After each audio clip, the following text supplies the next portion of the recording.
Why are you first? Shouldn't you be working?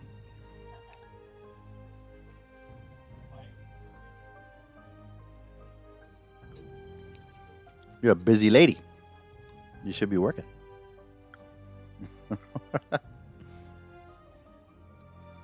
Hello, step on me, stepmom.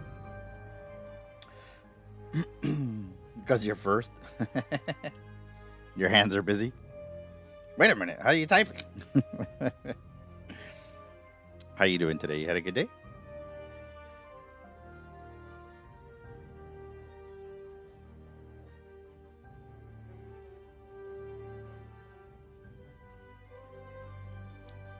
Cool.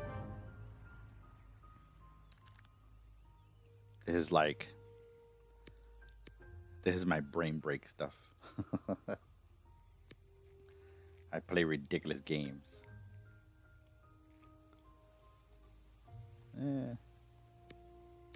It is what it is. It is what it is. Hey, how's it going, Cryptoxic? This is Spider Solitaire. How's it going? Good to see you. We're gonna get into some artwork and stuff like that in a minute. I wanted to finish this game. Maybe I get stuck. It does happen. It does happen. I do get stuck sometimes. Like, but I'm doing good. How are you?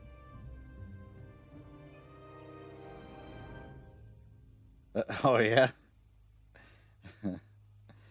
I look like a less serious version of your favorite metal screamer. Who's that? Oh, JT Curry. Oh, okay. Gotcha. Right on. My day was good. So last week I took some personal time off, and so you could imagine today was a very much a catch up day, but in a good way. So, yeah. Actually, I have this a little too close to the. I have it too close to my face, so I got to use my reading glasses. These are like temporary reading glasses that I picked up. So, but yeah, so the first day back was pretty good. You could imagine just regular catch up, a billion emails to go through and stuff like that. Oh, but now I can't read the chat.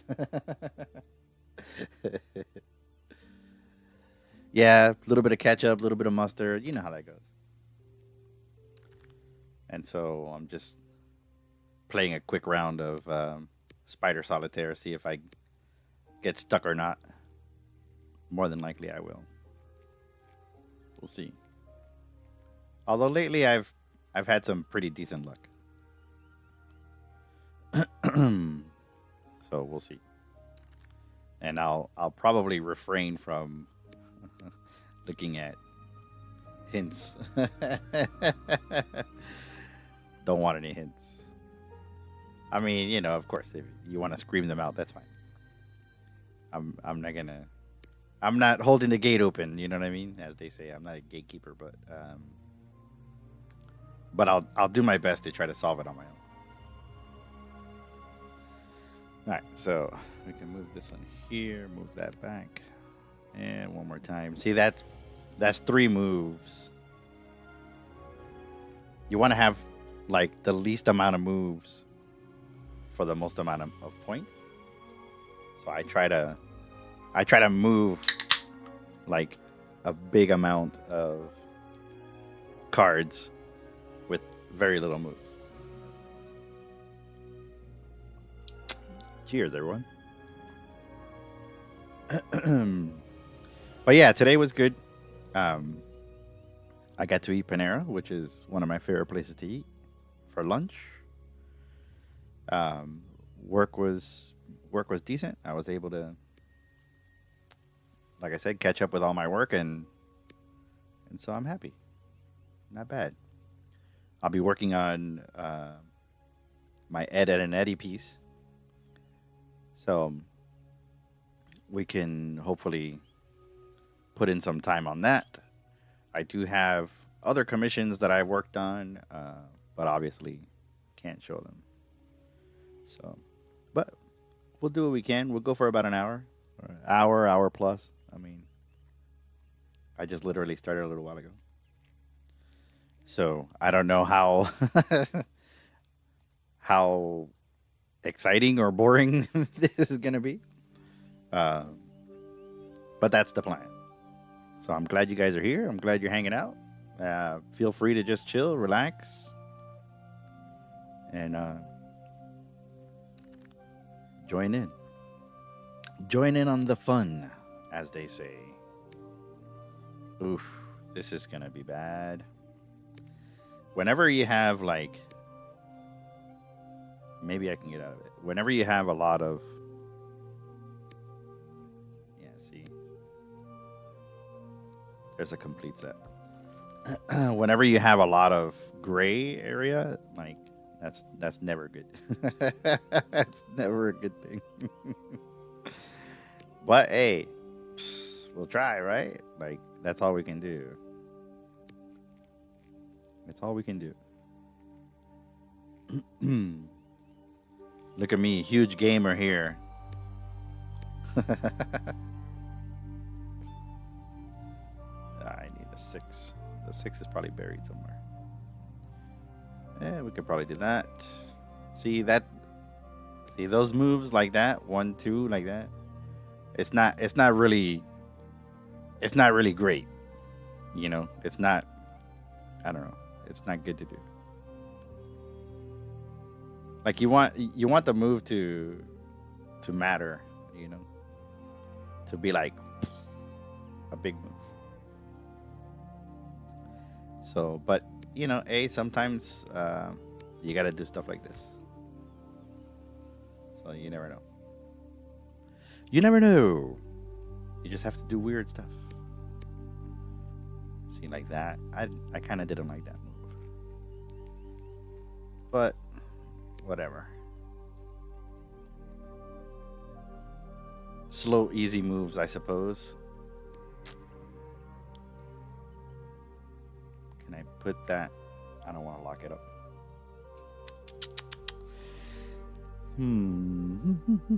There's a lot of 5s. Let's do that. Hey, I got more 5s. Brilliant. So yeah, a lot of ketchup. It's funny because I'm not a big fan of ketchup. But hey, you know, whatever. There's a 7 blocked by an 8. Okay, so all the cards are distributed, so I have to literally make this work somehow. So those are not good moves right there, because it's just exposing the same card.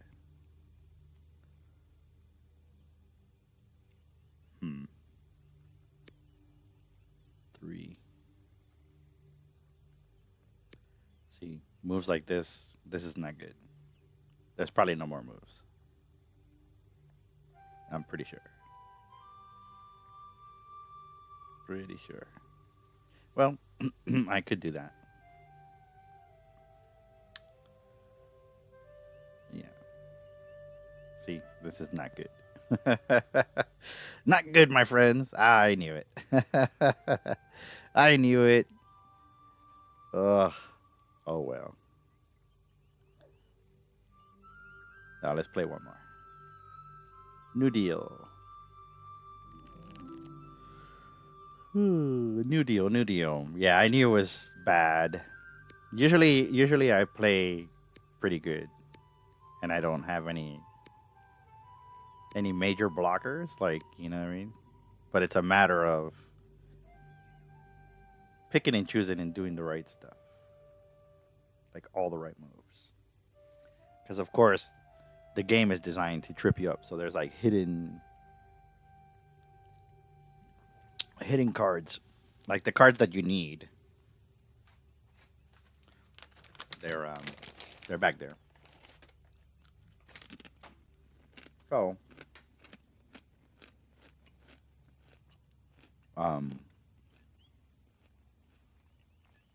you just gotta play slow, strategically.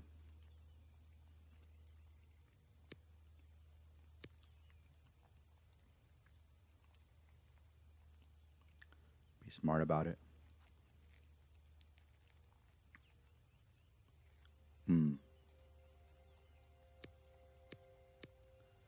All right. It's always good to have an empty space like this here. So, like, if you have that empty space, it's always good because you can drag a whole pile over.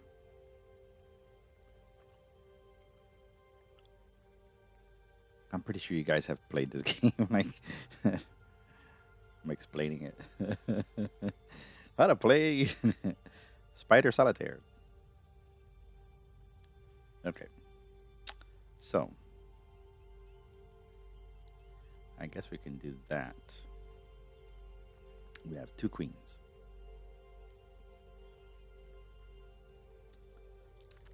Let's see. This is no bueno. No bueno.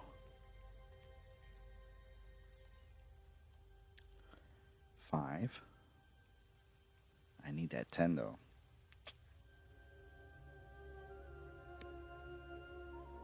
Okay.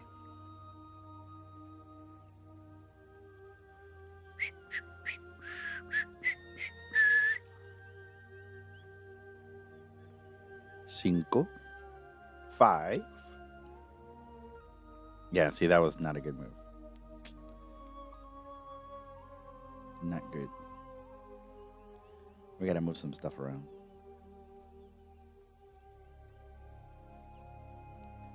All right. Let's see.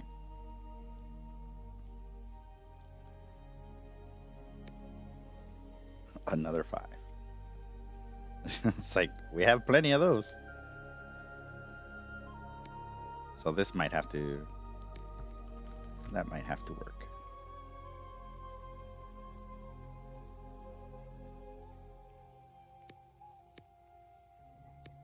There we go. Another 9.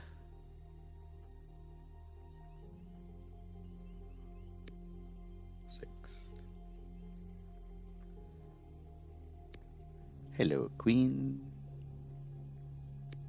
Ooh. I'm also trying to do, like, not take moves back, you know? Like, not undo things. So, there's always that.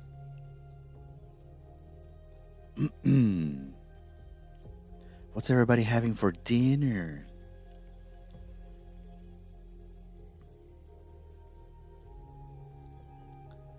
Alright, so I need to... Oh, man. I really need that 8 and 7 there.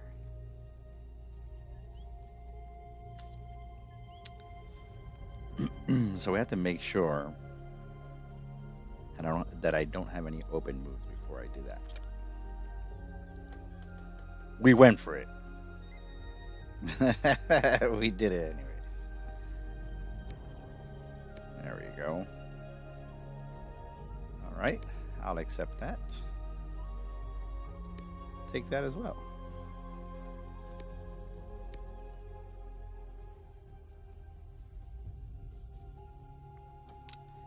King and queen. Ace.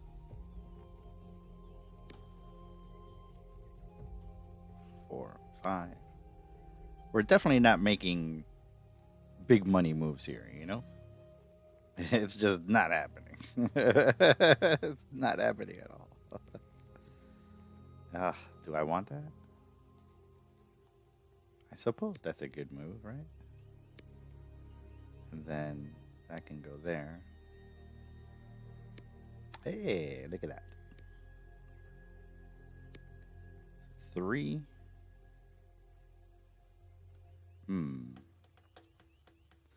Pa para pa pa para pa para para para.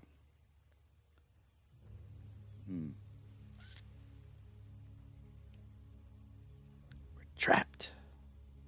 We're trapped like rats.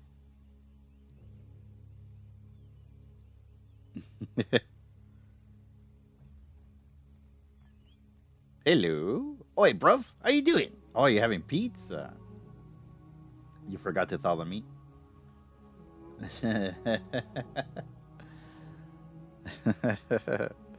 That's all right. Hey, change of plans is always good, right? So it works out. Yeah, we're having the beautiful queen is making chicken for her and the girls, and I'm having like daring, which is that comes in different flavors, but it's like lemon pepper, like seitan, which is one of my favorites. So we're doing that with rice. So it should be good. I know it may not be as appetizing to you guys, but I like it. It's good. It's good for me. It's like gross. Yeah, I get it. Oh, excuse me.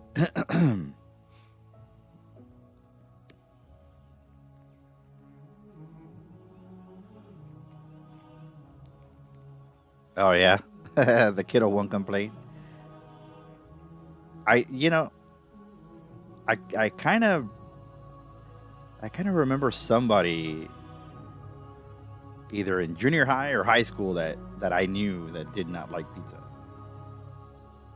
So that's pretty rare. Like to find somebody who doesn't like pizza, that's pretty rare. Yeah, that's interesting. All right, so let's not dilly dally. Here we go. Make some space. Make some room. We're playing over here.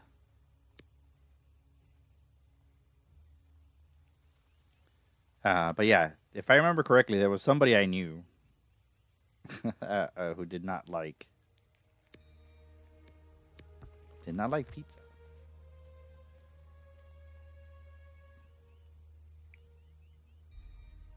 Oh, really? But just one? Yeah, there's always that one person that does not like pizza. It is odd. Like when you run into it, you're like really, you don't like pizza? All right. No. Granted, there could be reasons for it. There, we're not knocking it, but it is a bit odd. Siete. That's 7 there. Move this over here. Maybe it's dietary reasons, like a lot of cheese or whatnot. That could be a pretty decent reason, or like why they make white pizzas. So like people may be allergic to the tomatoes, like tomato sauce. Know about that?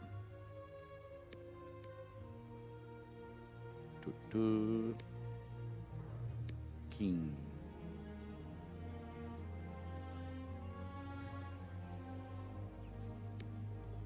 I'd have dug my own grave here. We're so close. I gotta win at least one.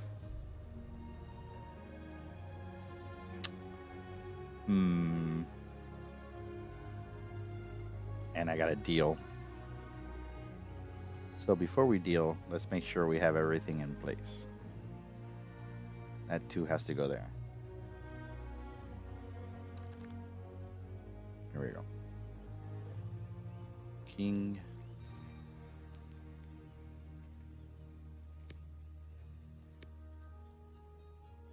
Nine. All right, we'll take it.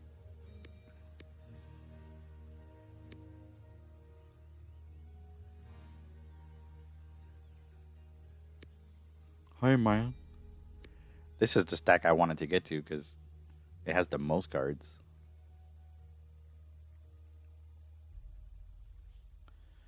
It's got the most cards, man. You know what I mean? 6. There we go. That's a complete row. If you ever have like room like this, you definitely want to take advantage of that.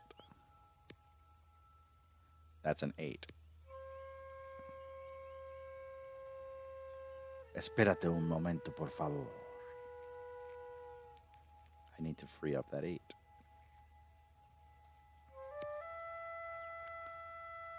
The least amount of moves. It has to happen anyways.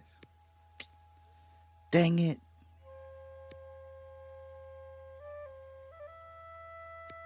That's what I thought. It was, you can't win them all. It's like you're trying to make the least amount of moves. There we go. There's a full game. It's a horrible score.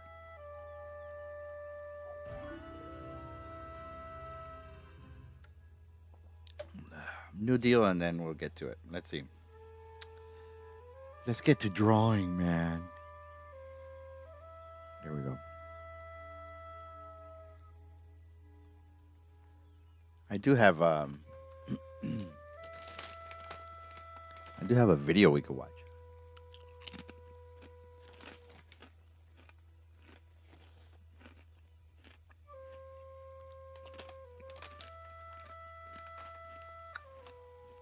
Or we can listen to music. Talk garbage. Whatever you want. What do you think?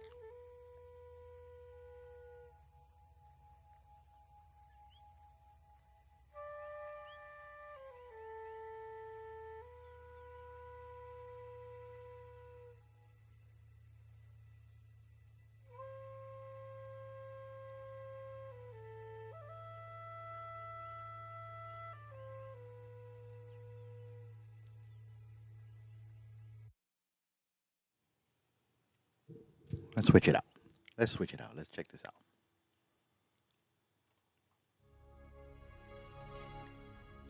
It's often said that if you really want to understand something, then what you should do Build it. is build it. Now take something like your own hand. Do you really understand how it works? What it's made of? How it functions? Well, one way to find out would be to... There's actually a lot of good spooky podcasts, but I'm saving them for the haunt season. But we're almost there. Not quite. But I do have some good ones waiting for us. make a machine. Almost there.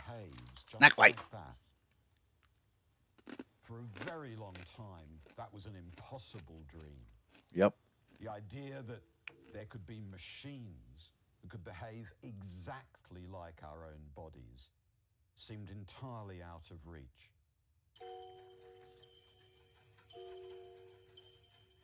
But then around 300 years ago, this dream was made real. This is an automaton. Is it too loud? Let me know. A self-moving machine that simulates the actions of a living being. This elegant young artist first went on show in France in the 1770s. In those days, Europe was full of automata like these. What? AI? Back in the day? No. They entertained kings and princes and taught moral lessons to citizens. They raised deep philosophical questions, and they would foment revolution. Wow. This has been going on for a while. Automata were masterpieces of art and engineering. Forgotten wonders of an extraordinary age. Oh. This film is their story.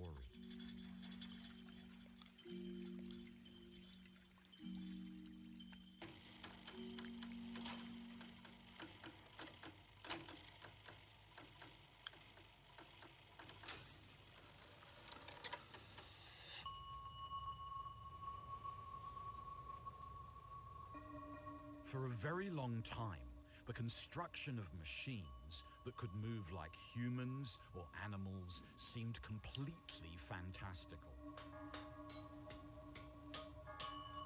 But in the Middle Ages, a new form of technology was developed that could begin to make complex, controlled, and regular movements. Amazon. Amazon was born. Was mechanical clockwork, and it would be used in some of the very earliest automata. The development of clockwork was driven by a new type of social organization, the burgeoning medieval city. For medieval city-states, clockwork offered a vital tool to help govern their population. The city was home to explosive tensions.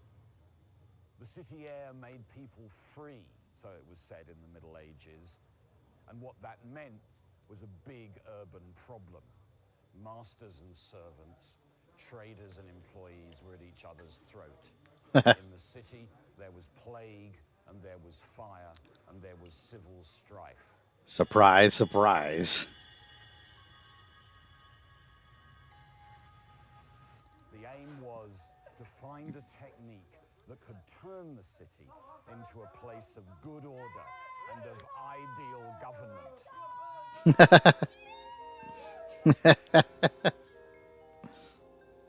Clockwork. Those people like straight up rated that guy's video. The sound of the bells reached out across the city, bringing together its disparate groups and offering regularity in a world entirely removed. So funny.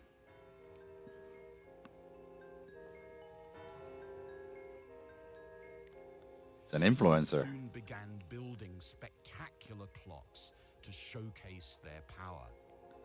That's where it all began, with like clocks. Clocks would become home to some of the earliest automata.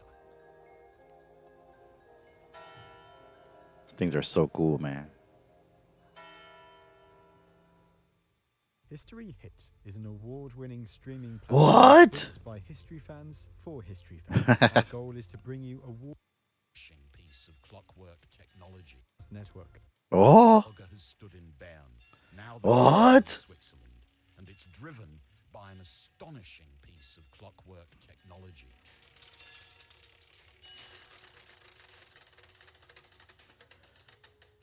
so cool.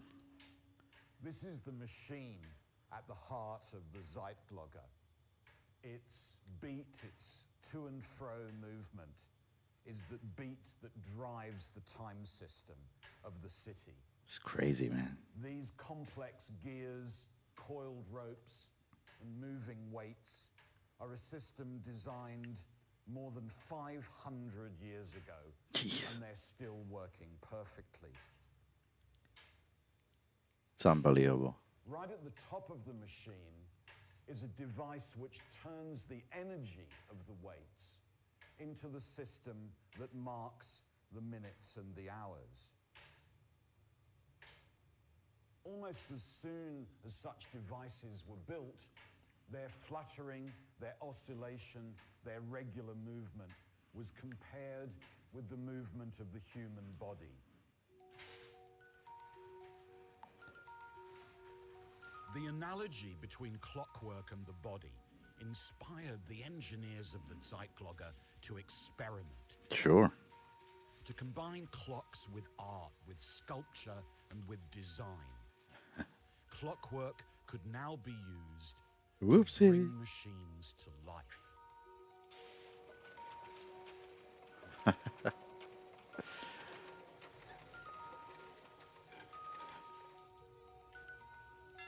In a world removed from nature, these automata offered regularity and order to the city.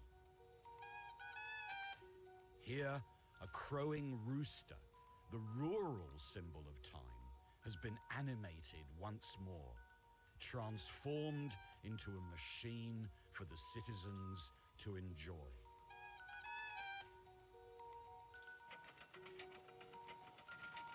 The Zeitglogger and its theatre of machines was a vision of the world that the city dwellers had left behind.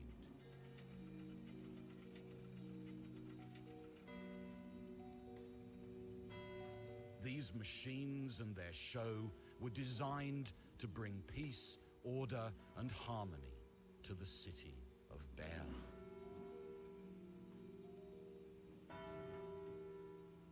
The great mechanical clocks of the medieval European towns were intensely public structures. From Bern across the whole of Europe, the clocks of the cities taught their citizens lessons in morality and virtue. But all that was soon to change, and to change really dramatically. These automata would become private, mechanical theatres that showed the universe and the world to the few princes and rulers who governed them. Interesting.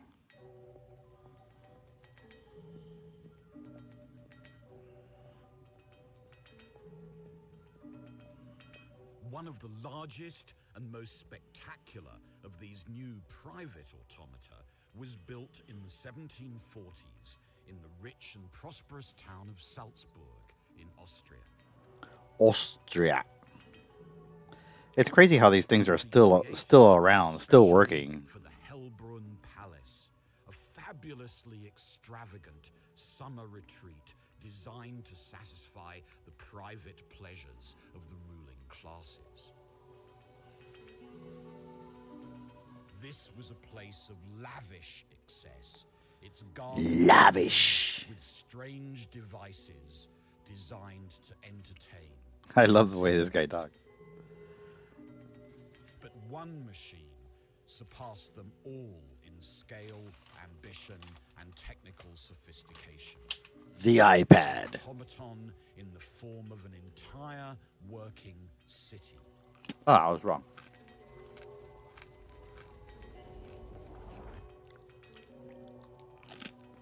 The automaton was commissioned in the 1740s by this man, Archbishop Jakob von Dietrichstein. Dracula. For him, the machine was the vision of a perfect society. A city populated by well-behaved, obedient, automaton subjects. Not today. Magnificent mechanical theatre. Imagine that you were a member of the privileged audience here, invited by the prince to see this extraordinary automaton, this amazing spectacle. What you're looking at is a harmonious, orderly, and entertaining vision of the way the city works, or rather, the way the city should work.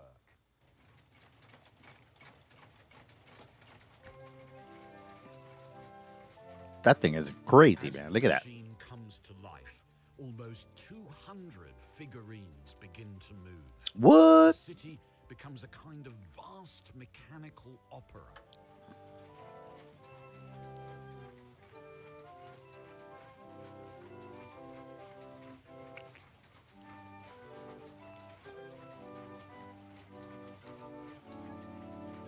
So cool.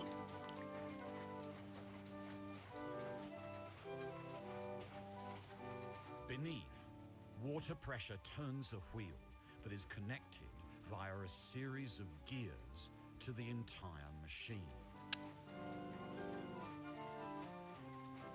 Here, this metalwork acts like a set of instructions, guiding each of the figures to perform their actions at different intervals.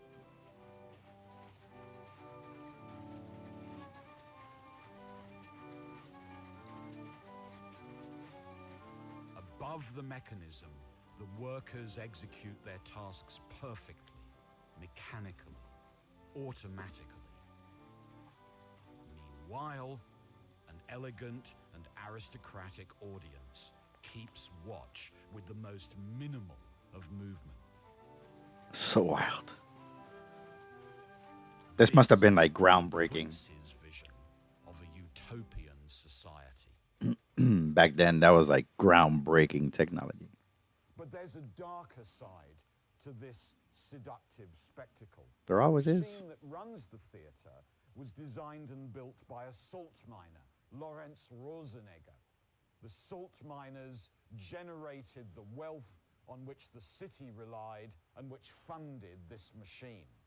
But the salt miners were radicals, insurrectionaries, many of them Protestants. Ooh. A decade before this theatre, Those heathens. almost all the Protestants in Salzburg had been expelled by Oof. order of its ruler. Rosenegger indeed conducted the work on this theatre under armed guard to keep him at his job. It was a technical masterpiece, but for the salt miners, it was a machine that represented the tyrannic power that ruled them. Right. The past is told by those who win.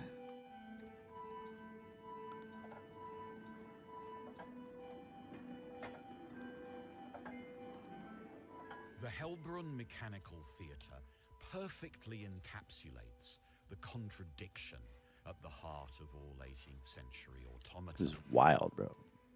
These were machines built as entertainment for a fabulously wealthy court society. But their mechanical ingenuity, their artfully carved exteriors, their very soul came from poorly paid artisan workers. What's more, the creativity of those workers would revolutionize the automata so beloved by the aristocracy.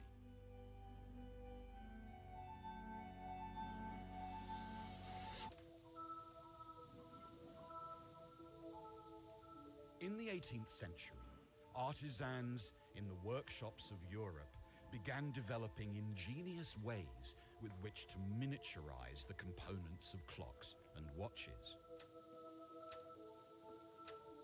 With these new, smaller mechanisms, automata changed. They no longer had to be rooted to the spot.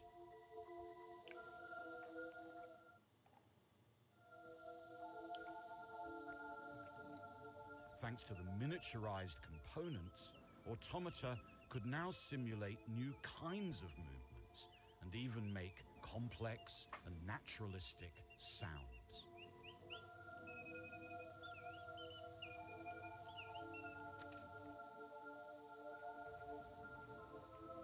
To see how some of these amazing feats of miniaturization were achieved, I've come to meet Jonathan Betts, Senior Curator of Horology at the Royal Observatory in Greenwich. That is tiny. When we say small, I think it's really interesting to think a bit about just how small. That is tiny, dude. A bit about just how small the technologies that go into watchmaking in general and some of the automata is. So you've got here some equipment Wow. to cut a screw. Yes. To cut the pitch This is just an example of how the really tiny stuff was done.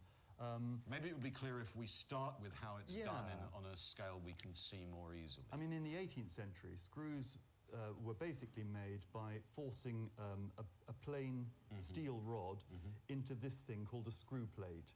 And each one of these holes has a screw thread in it. And if you force a piece of steel rod into that hole and turn it as you do so, it will form a thread on the shaft. We still have that, Basically the but the same tool thing is as a different screw now. plate, but it has a single hole Now in the it's like a middle. key, So like if that, you can yeah. see, but right at the center is a tiny little hole. And that hole has the thread. And it's within working it. on exactly the same principle. Exactly the as same large-scale principle. one. You just had to be very, very careful because there's virtually no metal in the pin. Oh, that you're man. forcing into the hole. It can very easily break off inside there. But that's basically how it works. And an example What? here of the kind of tiny screw, this is from a small watch balance. And if I just place it there, you can see on the scale of 1 penny just how tiny it is. Jeez. This tiny screw and its ingenious manufacturing process are just one example of the amazing techniques developed by the clock trade.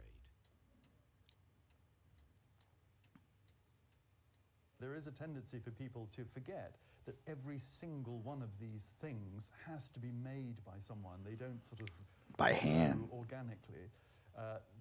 The craftsman starts with sheet metal and blocks of metal and castings, and everything has to be formed in one way or another. Look at that. That's Creating beautiful. these intricately machined components was an extremely difficult job for the artisans, and the work took place in distinctly unsalubrious settings. Trash. They're making like works of art in trash. Automata may have been put on show in palaces and courts and elegant gardens, but they relied completely on the extremely skilled work of badly paid and ingenious artisans, men and women of the clock trades. These trades centered on the working class districts of the great European cities. In London, for example, around Clerkenwell, there would be streets in which each house would specialize in a different component of a watch or clock. Whoops. The distributed and coordinated labor of a vast artisan workforce was essential to making clocks and automata. But life as an artisan in the clock trade was tough. In places like this, gathered round a table would be half a dozen workers devoted entirely to one specific task of the trade. They'd be preparing the spring drives that were the source of energy for each clock. They'd be cutting a gear of exquisite tininess inside the watchwork itself. This was hard, painful labor that required the most intense attention. Lit By only candlelight. Candlelight, one's eyes could fail to damage your limbs. And yet, while this was challenging and difficult work, it was also innovative. It was here that new tools, new machines, new kinds of designs were constantly being developed. Right? Mother, or necessity is the mother of invention. The artisan workforce was a source of constant, gradual innovation.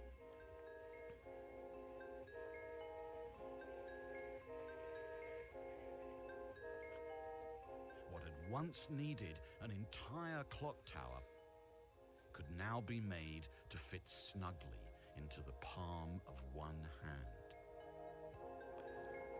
I mean, he's also not covering the fact that they had to like invent their tools to make this stuff too. Like,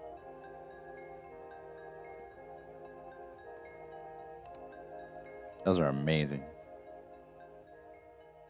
The miniaturization and technical sophistication of the masterpieces of the clock trade had at least one really important consequence. These clocks were able to stay stable and working and vital against changes in their environment. That principle is called homeostasis. It means that however the environment changes, Stays the same. temperature, pressure, the bumps and knocks of everyday life, these machines will keep on going reliably and regularly.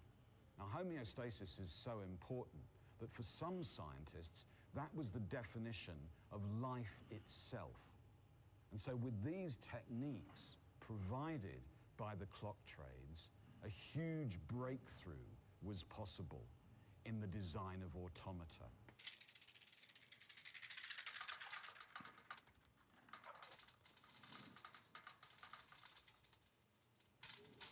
Automaton makers could perhaps not just imitate, but simulate living beings.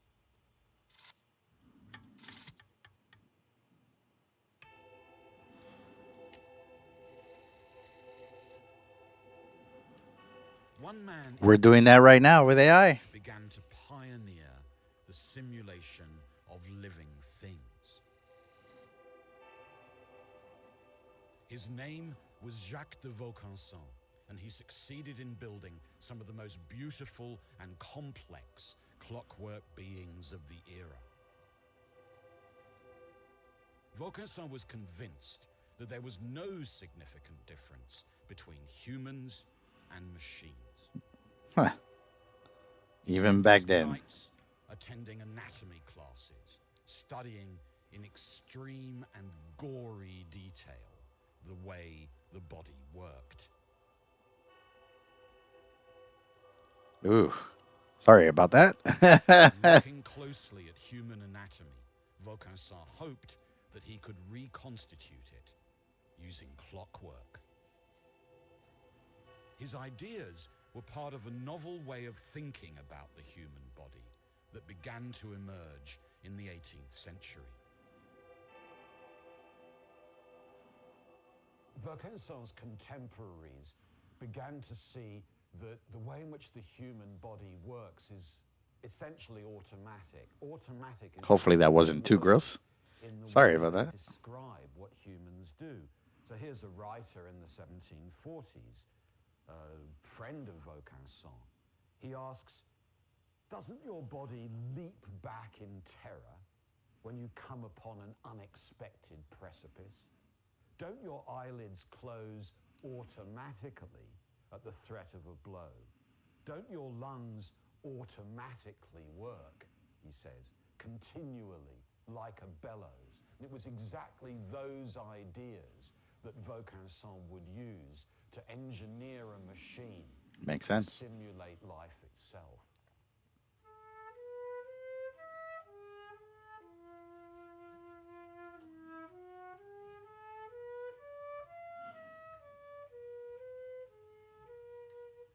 By studying the activity of flute playing in great detail, Vaucanson was able to build a device that actually played the flute. There was no music box hidden inside this masterpiece. Mechanical lungs and a silver tongue controlled the movement of air. Clockwork fingers precisely covered the holes. And Vaucanson even got hold of real skin with which to clothe his extraordinary machine. The automaton took Europe by storm. It was a glorious celebration of the combination of engineering, artistry, and the study of anatomy.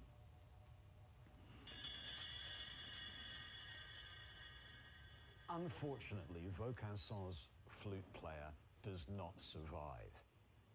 What made such a splash in the 18th century disappeared somewhere in Eastern Europe in the 19th century, and its whereabouts, or indeed its survival, now completely unknown.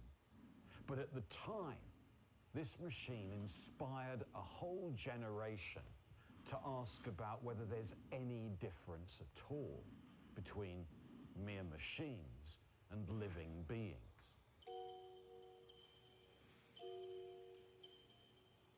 Vaucanson's work had inspired philosophical debate and much technical innovation.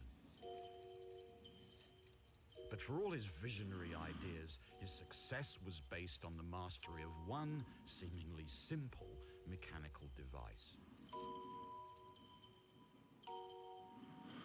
A circularly shaped piece of metal known as a cam.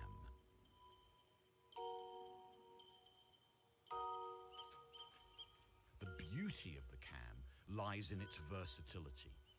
Anything that the machine needs to do can be cut into the undulating surface of the cam. The edge of the cam Unbelievable. is simply a way of turning circular motion into up and down or backwards and forwards motions. And these motions can be of the most various kind. Right. A feather, a bellows, The movement can be of an amazing range of things. The possibility for variation and design becomes infinite.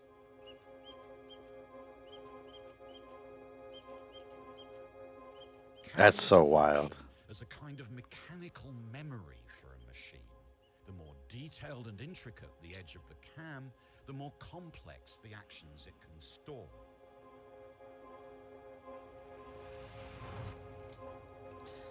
I'm guessing a lot of like builders focused on this device, constantly refining and developing the cams. like automobile technology came from this, I would assume. Devices would be built that contained whole stacks of miniaturized cams.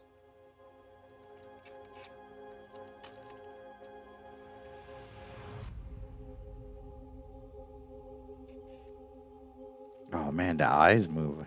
That's pretty wild. One of the most remarkable realizations of cam technology is a device in the shape of a small boy. Oh man. It's perhaps the world's most astonishing surviving automaton. That must have freaked people out, dude. What's on this card is a piece of writing made by a 240-year-old machine. Jeez. One of my favorite machines, one of the most magnificent automata of the 18th century. It's this boy, this writer. He was built in Switzerland by Pierre-Jacques Droz, one of Switzerland's greatest clockmakers. And the aim was, I think, to mechanize reason and automate the passions. Jacques Droz was about 50 years old in the early 1770s when he designed and built this masterpiece. Inside the boy are almost 6,000 parts. Jeez. What's astonishing is that every one of these crafted components has been refined and miniaturized to fit completely inside the body of the boy. Whoa. Completely inside Look at the that. body of the boy himself. Wow. What Jacques Droz did was to use the technologies of homeostasis, of miniaturization, Wild. to build really a true automaton. Inside the little writer is all his source of energy and all the machinery that drives him. He works on his own. It's wild.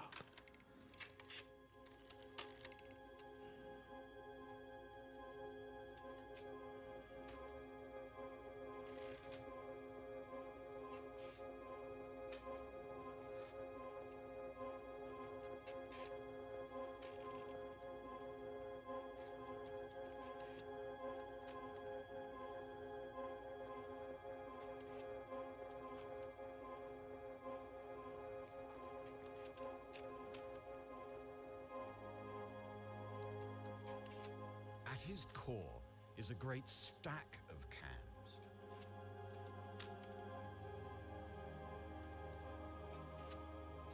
As these cams move, 3 cam followers read their shaped edges. Wow. And translate these into the movement of the boy's arm.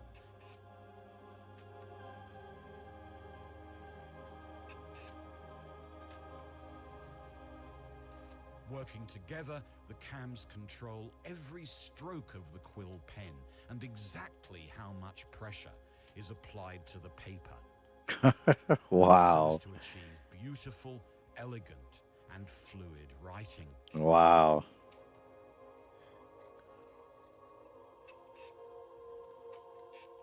That must have like blown people's mind away, This dude. sublime machine, Jacques Droz had reverse engineered the very act of writing. It's like the old school Teddy Ruxpin. But the mechanical boy contained one perhaps even more astonishing feature. He was possessed. The wheel No, I'm that just controlled okay. the cans was made up of letters that could be removed and then replaced and reordered. Wow. These allowed the writer, in principle, to make any word and any sentence. In other words, it allowed the writer to be programmed.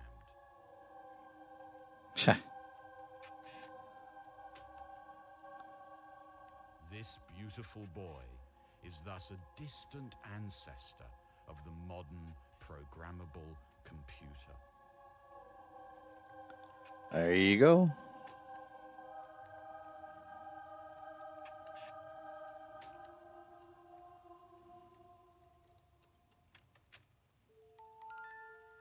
The writer was one of the most technologically advanced objects of the 18th century, but it was also one of the most socially exclusive. Like many other automata, Had to pay. it Gotta was a pay to see it. private spectacle, Yep. only to be seen by the very privileged few. But that was soon to change. At the end of the 1700s, the playthings of the aristocracy would be turned against their patrons in the most dramatic way imaginable.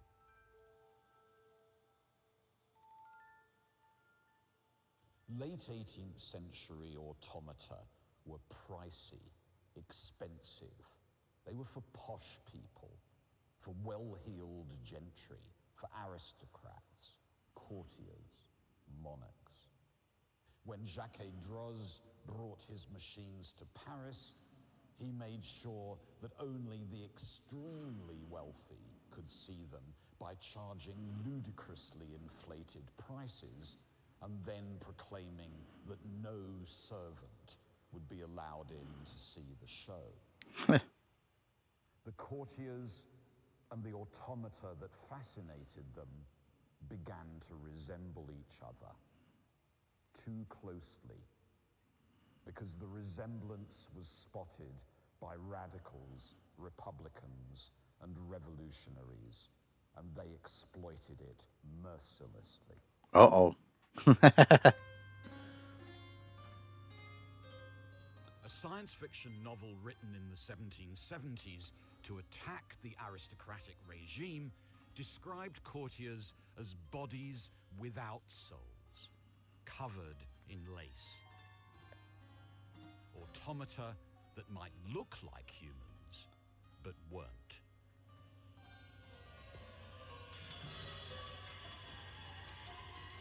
Uh-oh. Things are turning bad. Radical pamphleteers pointed out that while it was easy to be an automaton, like the king, it was very hard to build one, like the artisans. Craftsmen were surely nobler than royalty. There you go. The leaders of the French Revolution simply described the king that they executed as a crowned automaton. Oof.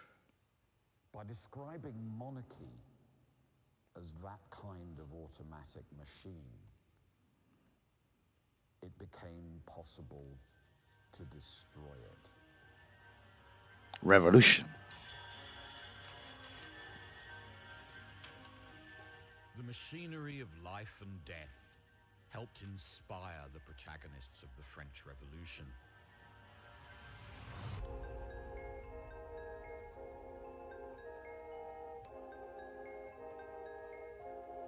As the court society that had funded and built many of the grandest automata collapsed, these extraordinary machines would begin to change again. Automata became highly sought-after commodities in the newly emerging worlds of global trade.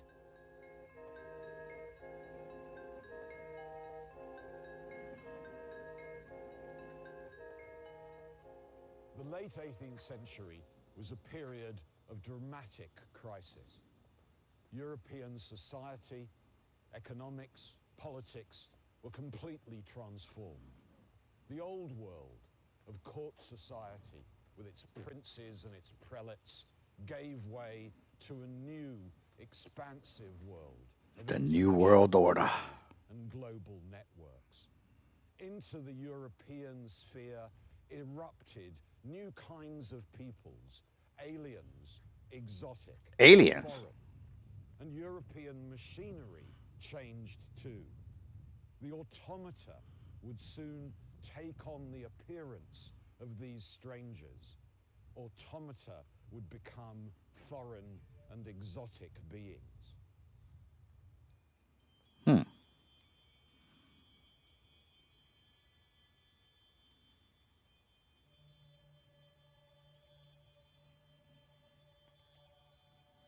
Interesting. These two extraordinary machines represent some of the first of a new kind of automaton that began to appear towards the end of the 18th century.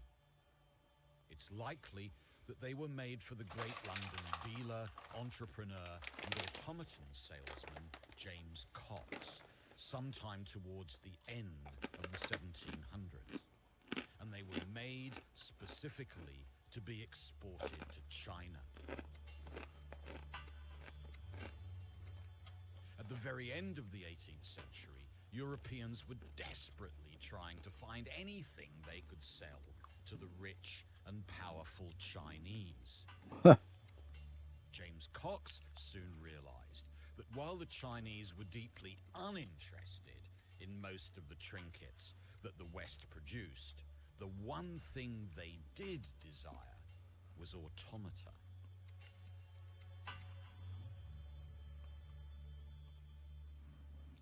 Cox's ambition was to use his automaton business to reverse the appalling trade imbalances between China and Europe. The point was that China made goods Europeans lusted after, tea and porcelain and silk.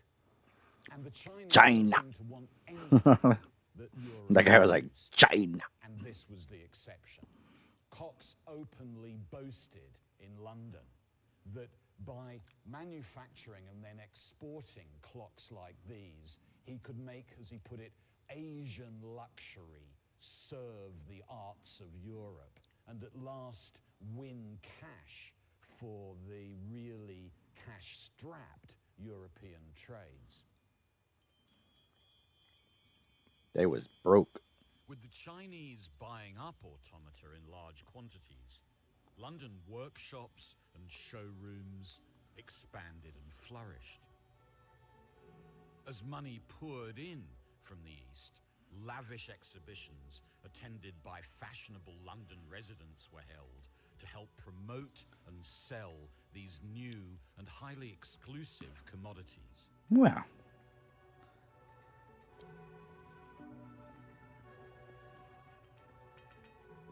In this new world, automaton builders started to gain celebrity status, none more so than James Cox's star employee, a brilliant Belgian émigré to London, Joseph Merlin. Merlin cultivated a deliberately eccentric public reputation. He'd appear at showrooms and fashionable parties, dressed up as a barmaid with her own drink stall, playing the fiddle. And traveling round the room, influencer. a newfangled invention: roller skates. Influencers. Everything Merlin did was news, and what happened to him became meat for gossip columnists. Sometimes things didn't go entirely smoothly. He was at a party in Soho, and of course he turned up with his roller skates, playing his violin, passing drinks round the room. And I've got here a report of what happened next, written by a journalist at the time. Having no means of retarding his velocity or commanding his direction we're told. Mr. Merlin impelled himself Yep. against a mirror of more than 500 He pounds slipped. value and dashed it to atoms and broke his violin to pieces and wounded himself most severely. There you go. But although Merlin may not have been brilliant as a roller skater, he was unparalleled as a designer of automata, and these machines would astonish the late 18th century public.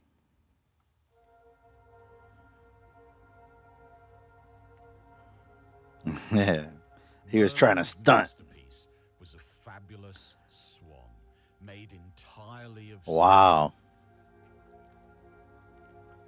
That's crazy. This dude was extravagant, bro. He was like, revered automata of the age, and it features both ingenious clockwork engineering and visionary artistic flourishes. I'll give it to him. That was pretty awesome. By using clockwork to drive these simple glass cylindrical rods, Merlin was able to mimic the extraordinary complexity of moving water. Wow. As the light catches the twisted and imperfect surface of the rods, it creates the unmistakable reflection of water on the underside of the swan. That's wild. Craftsmanship and artistry of the creature was breathtaking. Jeez.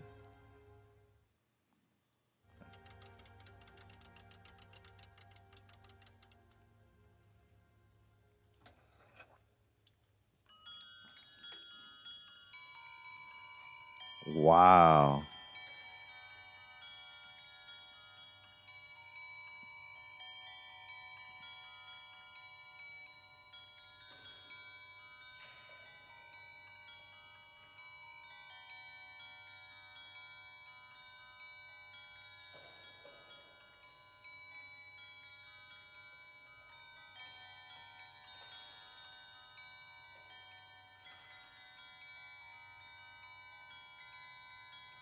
That's incredible. That guy might have been crazy, but A mechanical marvel. that's beautiful. When we look at the swan executing its actions with extraordinary precision, Right. a masterpiece combining the clockmaker's art and the skill of the master jeweler, we can easily imagine the effect this device must have had on London audiences in the 1770s. It's captivating. It made Merlin's reputation as the social celebrity he'd always wanted to be. Celebrity culture at the time flocked to see this device, to gawp in amazement at this triumph of beauty and of technical skill. The success of devices like the Swan and the celebrity of their makers established a huge audience for automata. And as the market expanded, new builders emerged, creating ever more ingenious ways to wow the public. The most eminent of these was Wolfgang von Kempelen, The Vampire Hunter. a man whose mechanical ability seemed to many almost supernatural. Von Kempelen became famous for creating a device far in advance of any machine that had ever been built. Oh, I've heard of this. This is the chess player.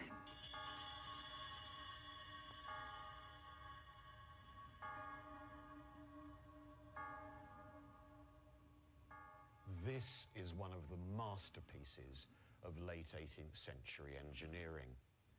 Automata could draw, they could play music, they could write, and now, apparently, they could play chess. Yep.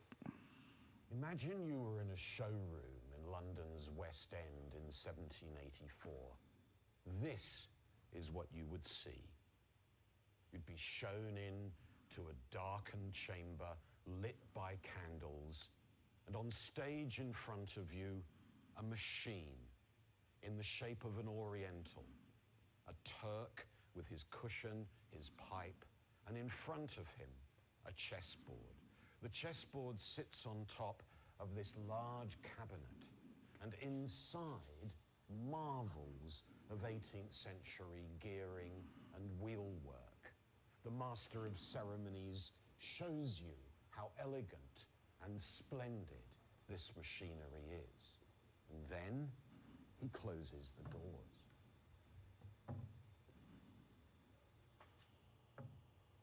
The machine has to be wound up.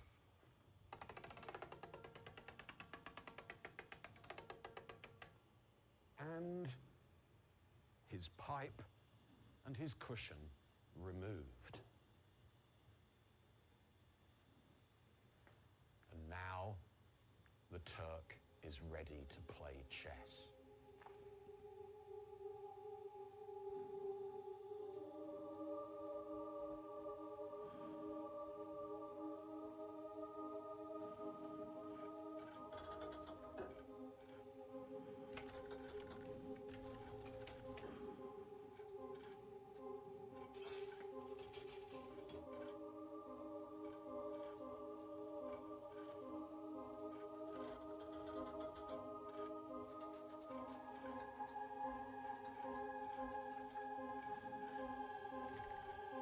Clockwork seemed to be mimicking human reason.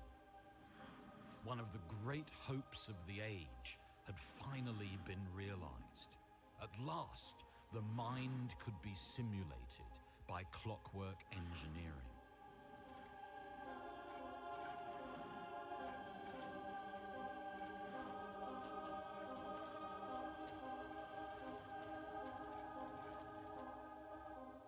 The Turkish chess player went on tour throughout Europe. Almost everywhere he went, he won. In cafes, academies, and courts, the Turk was able to invent new chess openings and destroy the reputation of numbers of expert players. As almost nothing else could at the time, the Turk demonstrated just how ambitious, just how endless the possibilities were for engineering, mechanism, and design.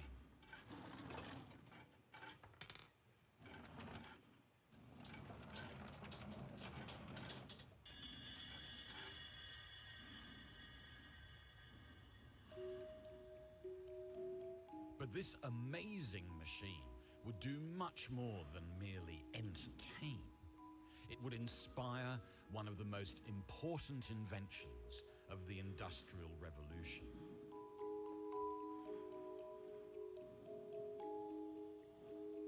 The loom.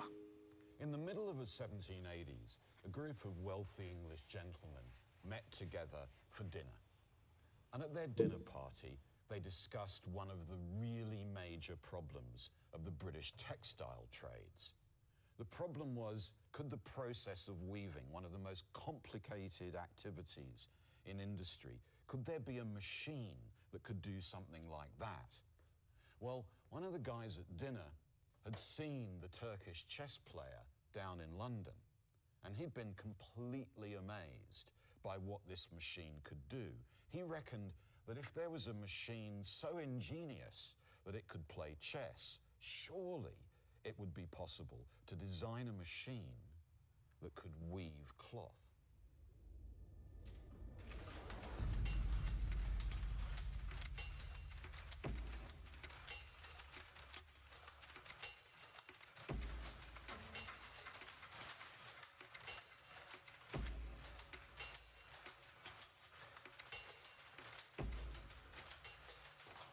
These are mechanical power looms.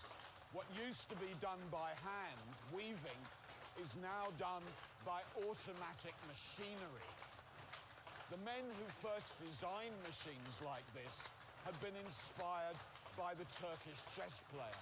And I don't think it's too fanciful to see in the components of this mechanical animal things that absolutely resemble the moving components of the Turk. The picking arm that throws the shuttle backwards and forwards really does look like the mechanical arm the Turk uses to move pieces across the chessboard.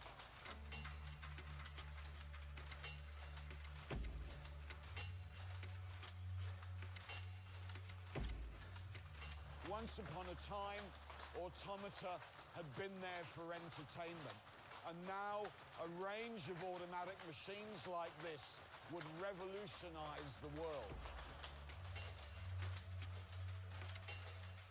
The Turkish chess player had helped inspire the The mechanization Turkish of weaving and the transformation of industry. But the machine was not all it seemed. Its amazing ability relied on something none of its audience was aware of.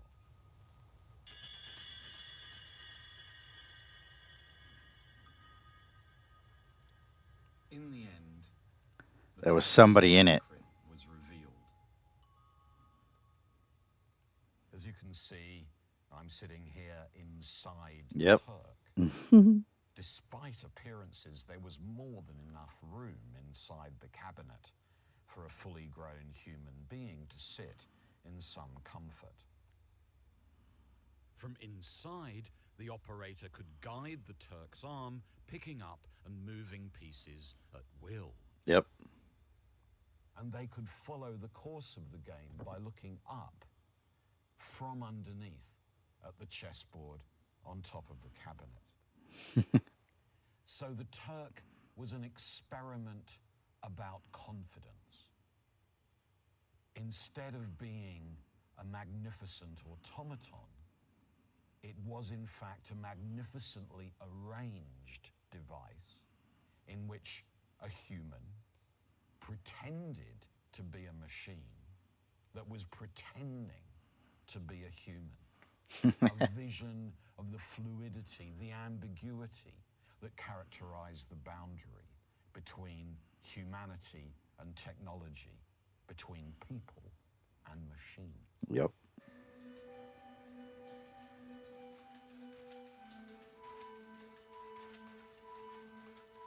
Now that machines of industry could really do what humans did, the mechanical marvels of the industrial age began to make vast swathes of artisans and craftsmen redundant.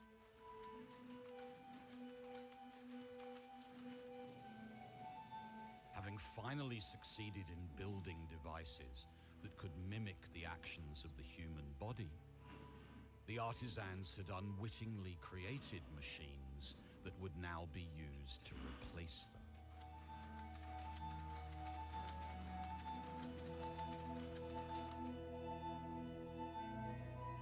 But the story of automata does not end here.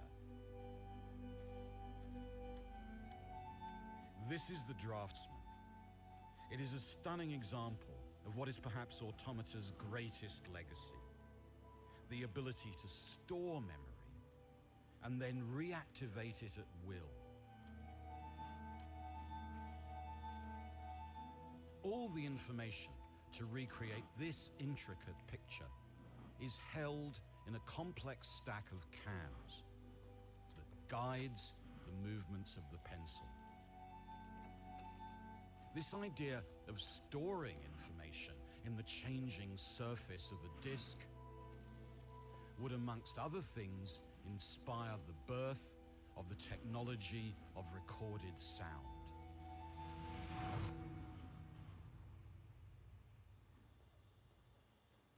This vinyl disc is materialized memory, and it works exactly the way a cam in any automaton works. The groove that the needle follows encapsulates permanently and reliably an extremely complicated amount of information. Placed on a record player, that information can be recaptured And played back. machine that is in many ways the descendant of 18th century automata.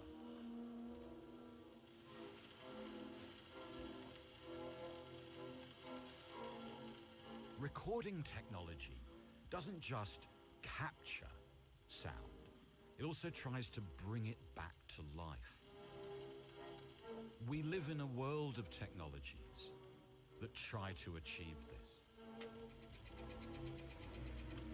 In cinema, we have a machine that captures the light and then brings it back to life. We think these are new technologies, but the story of automata shows just how old they are. Automata are machines that allow us to experience again the movements of a world we thought we'd lost.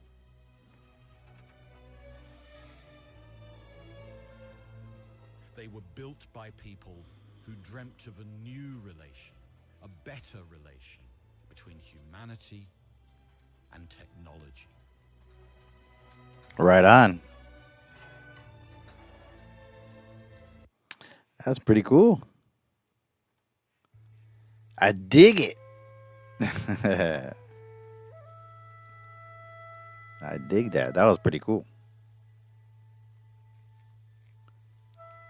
Heck yeah.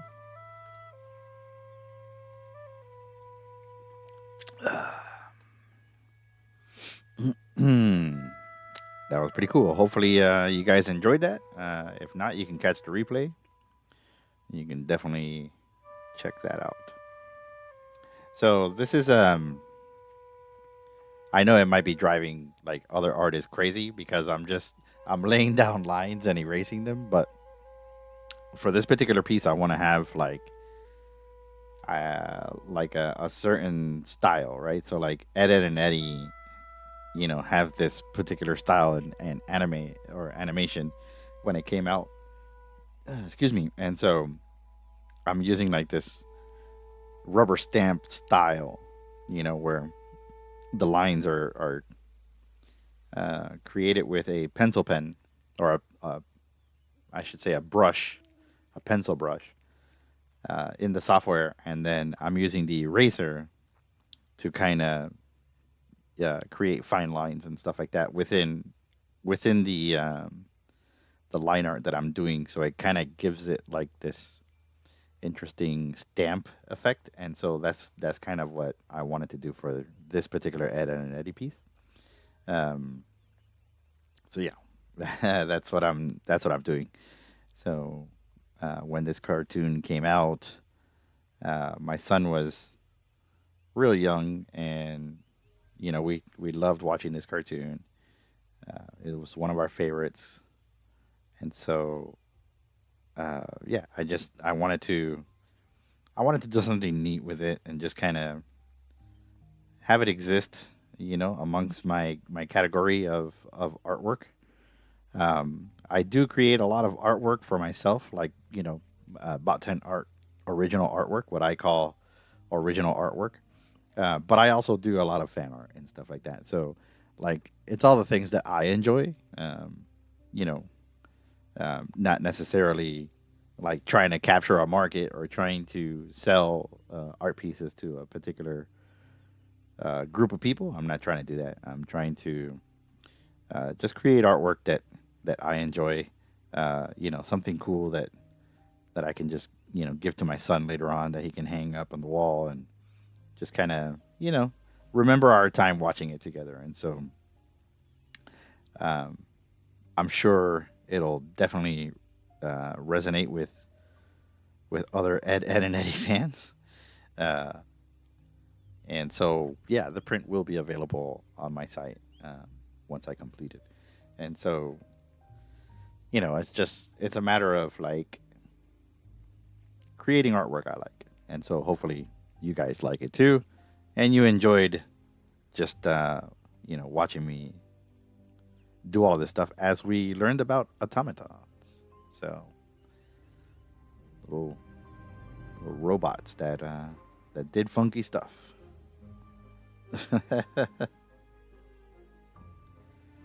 So hopefully you enjoyed that. And yeah, you weren't too bored, which is fine. It's all good. Not every stream is for everyone. You know, obviously, not every live stream I do is going to be amazing or for everyone, but I like to think that it's nice and chill and everybody can come in and hang out and just have a good time. And hopefully that's what you take from this.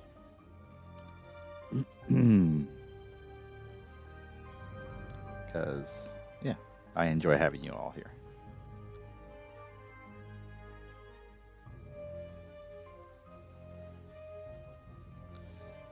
But we're getting really close to finishing the line art on this one.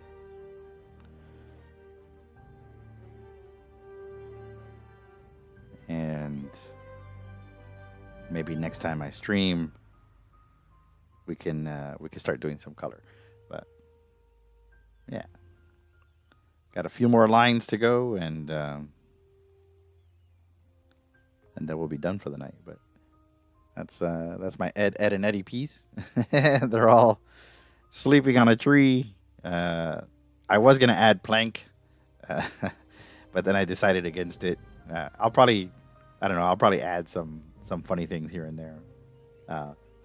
But yeah, Ed, Edd and Eddy up in a tree, just napping away. So. But yeah, if you like this kind of artwork, just, you know, once it's done, I'll post it up on my website. Right now, you could just see on the far left all the stuff that I'm selling. I have new art prints. The Han season has started, and so, you know, some new artwork is coming out. I did some Horror Night stuff, also some SeaWorld stuff, and I'm sure there'll be plenty more where that came from. For sure. So yeah, just keep an eye out for that.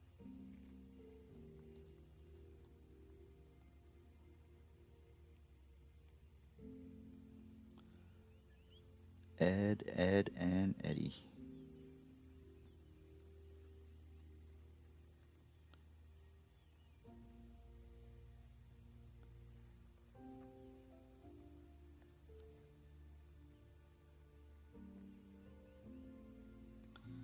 There we go.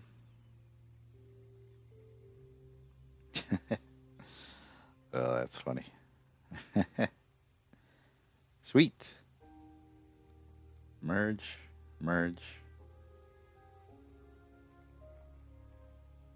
Oop.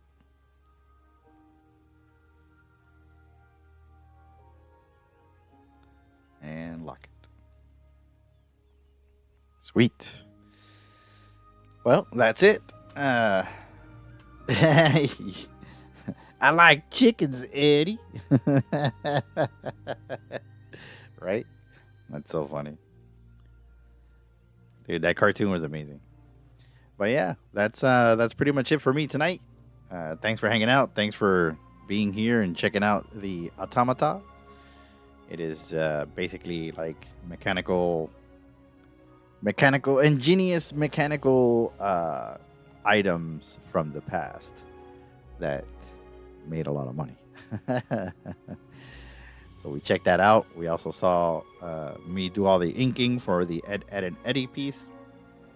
I'll go ahead and take a screenshot. Oh, no, I won't. Let's see. I keep shutting it off. There's a screenshot. I'll take a screenshot and share that with everybody later on. But yeah, it's one of your favorites. Right on. So yeah, hopefully I can get this done and up on the website, and everybody can enjoy it. So, but yeah, for right now, I gotta go and make dinner and do all of that good stuff. And then hopefully I'll be back on probably tomorrow. Yeah, probably tomorrow. But, so yeah. That's it. Bye-bye. We'll see you next time. Thanks for tuning in. We'll see you next time. Bye-bye.